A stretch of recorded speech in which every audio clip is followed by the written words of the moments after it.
Congratulations, Mr. Speaker. For all the wrong reasons, Canada is now a world leader in high taxes. Ranked only behind Chile and Denmark, we now have the highest capital gains tax rate in the world.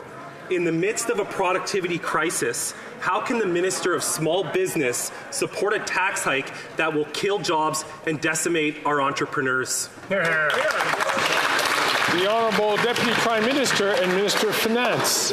Mr. Speaker, yet again, the Conservatives need to work just a little harder, not only on being less hypocritical about support for working Canadians, but just on getting their facts straight.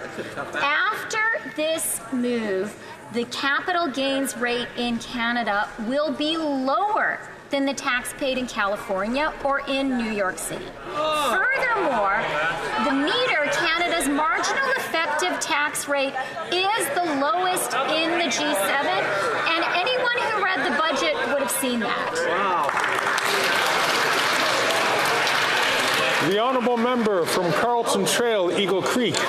After 9 years, this Prime Minister is not worth the cost. Sean, a 20-year veteran, planning to retire next year, is gutted that he will have to put that off, given this government's punitive policy on capital gains.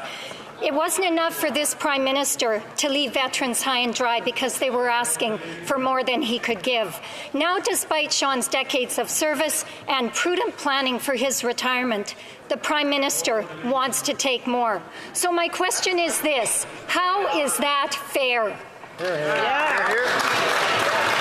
The Honourable Deputy Prime Minister and Minister of Finance. Mr. Speaker, we have already established that the Conservatives are not on the side of working Canadians. They are not on the side of the nurse or the plumber or the soldier who is living from paycheck to paycheck.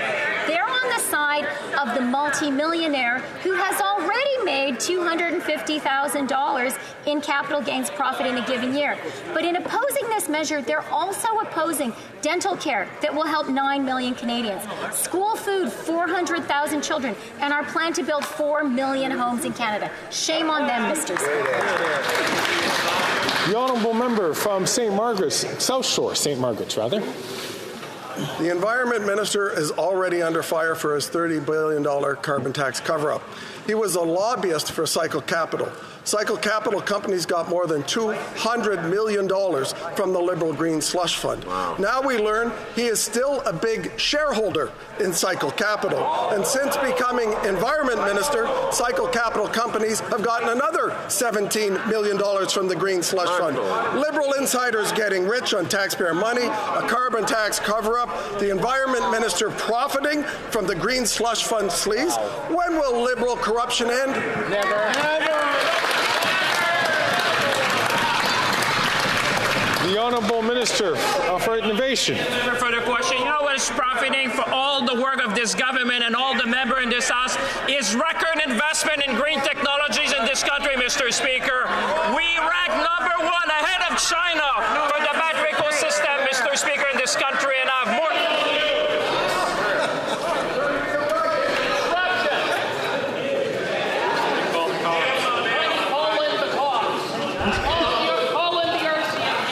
MP Cooper calling RCMP.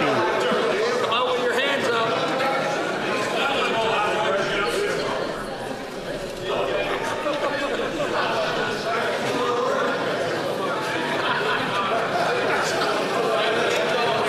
Colleagues.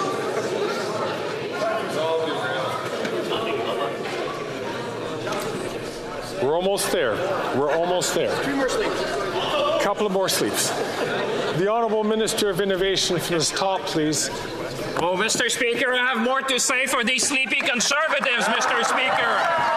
On this side of the House, we know what we're doing, Mr. Speaker.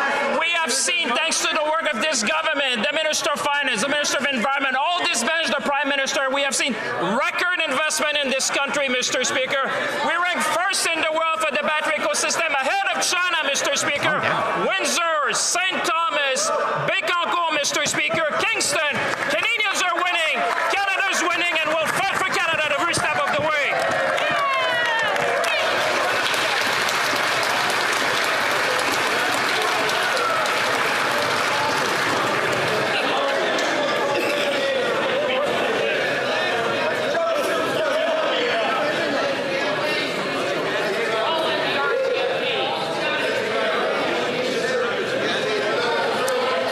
could ask all members, ministers, members, please.